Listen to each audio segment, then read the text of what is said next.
Hello, welcome back to Story Molder. Today's story is entitled Man Crow. Once upon a time, in this particular Jamaican village, the birds chirped and the animals scurried around on the forest floors. The people had hope and hunted without fear. And then came Man Crow. Man Crow was a dark, vicious, menacing creature of half man and half crow.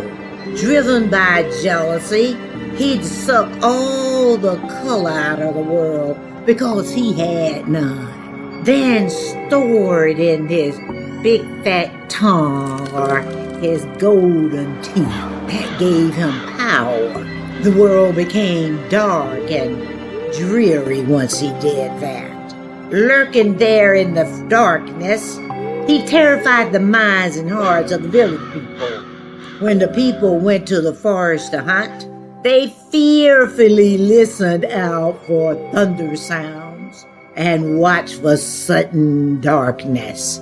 That is how he made his presence known. Then he would suck all the color out of everything it met, leaving it lifeless.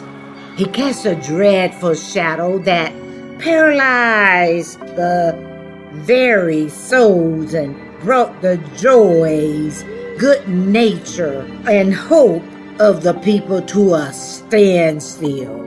The king promised untold wealth to anyone who could slay the creature and restore light and color into the world. He also promised one of his 3 daughters hand in marriage. To answer this challenge, thousands ventured out into the forest, facing dangerous trials and tribulations to kill Man Crow. They found him lurking in one of the tallest trees, but no one could kill him. So they returned back to the village. Seemingly, Man Crow was unbeatable.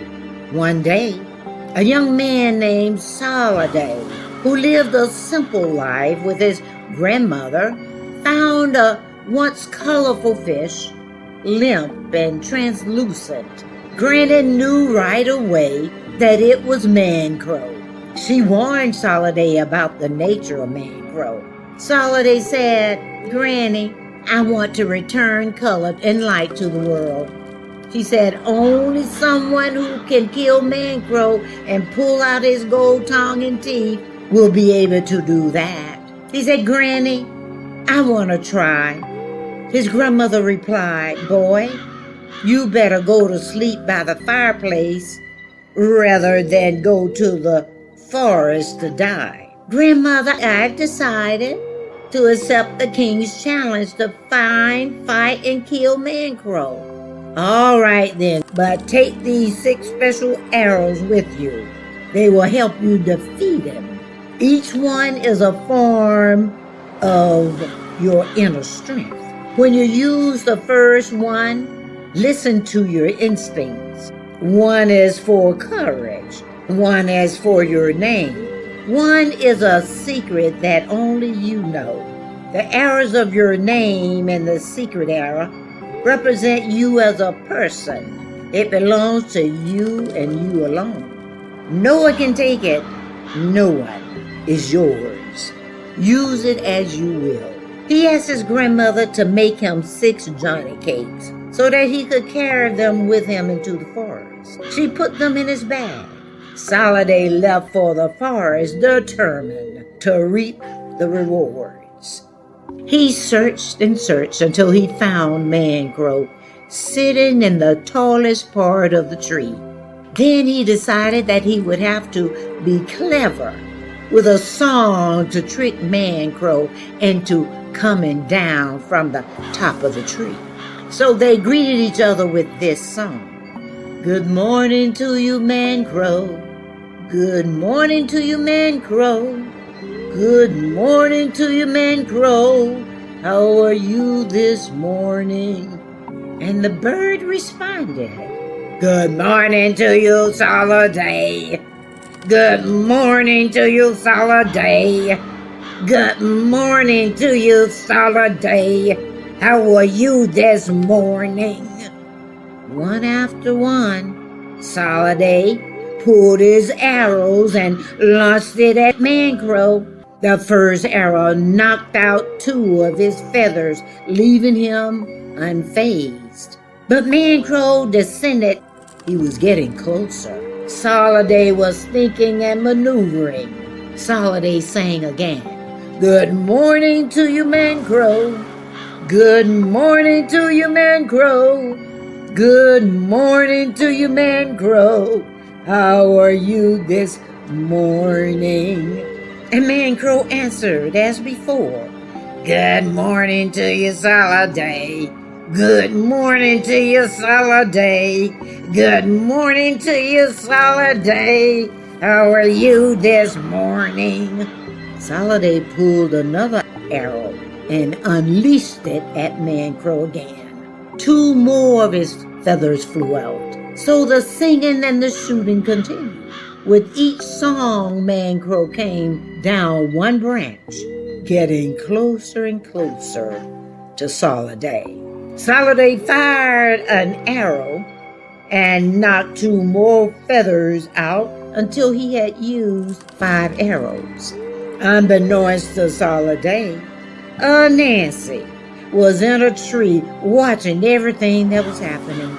Soliday sang the song for the 6th time. Man-Crow jumped down another branch. The final and secret arrow is unknown to Man-Crow. He is unable to figure it out. The secret arrow is Soliday's internal strength, which happens to be the most effective weapon against his oppressor.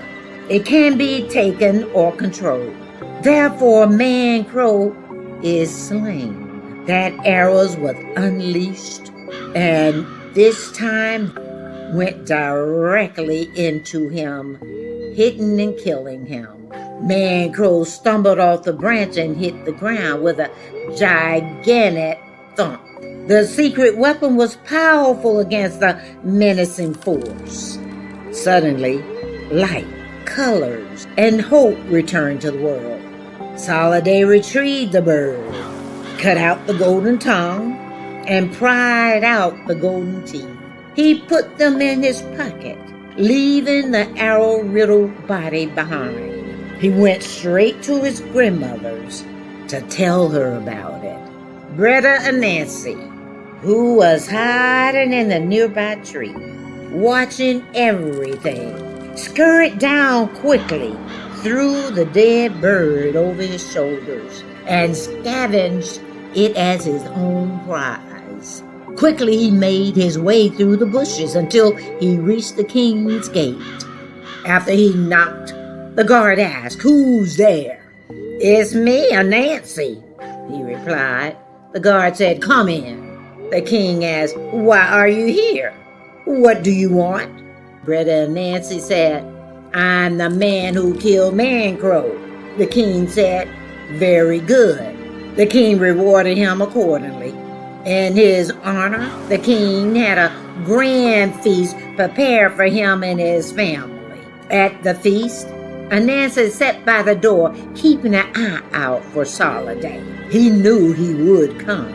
The king didn't realize what Bretta and Nancy was up to. As soon as Bretta and Nancy saw Soliday coming, he stopped eating and said, "Excuse me, I'll be right back." He crept off to the kitchen like the scavenger and survivor he is. Soliday knocked at the gate. A guard answered and asked, "What do you want?" Soliday replied, "I'm the one who killed Man-Crow." The guard let him in to see the king. The king said, "No, that's impossible. Nancy killed Man-Crow." Soliday yelled, "I have proof." He took out the golden tongue and teeth from his pocket and showed them to the king. He asked, "How can a bird live without its teeth and tongue?" The king soon realized that he had been duped. They checked the bird's mouth and found it was true. There were no tongue nor teeth in Man-Crow's mouth. Soliday proved that Anansi was a big, fat liar and thief. Brother Anansi rejoiced and made out like a bandit, feeling good about himself for conning those more powerful than he. He relished the trouble that he had caused, the trouble that he had created. The trouble Brother Nancy created was dangerous and unjustifiable, but he didn't care. Injustice may cause trouble, but the trouble is necessary to affect the system, he thought. Like good trouble, he said. The king summoned Brother Nancy. Nancy, come here. And Nancy responded, I'll be there in a minute. The guard called out again, Brother Nancy, come here. Are you there? Brother Nancy closed the kitchen door and said, Yes, I am still here, but I won't be bothered answering questions anymore because I'm feeling badly and I'm going to take a nap. Meanwhile, Brother Nancy quickly made a hole in the roof to escape. The guard called for him again. Hey, Brother Nancy, come on out here. Come out of there. But there was no answer. Then the guard went around and pushed the kitchen door open. He found that Anansi had disappeared through the hole that he had made in the roof.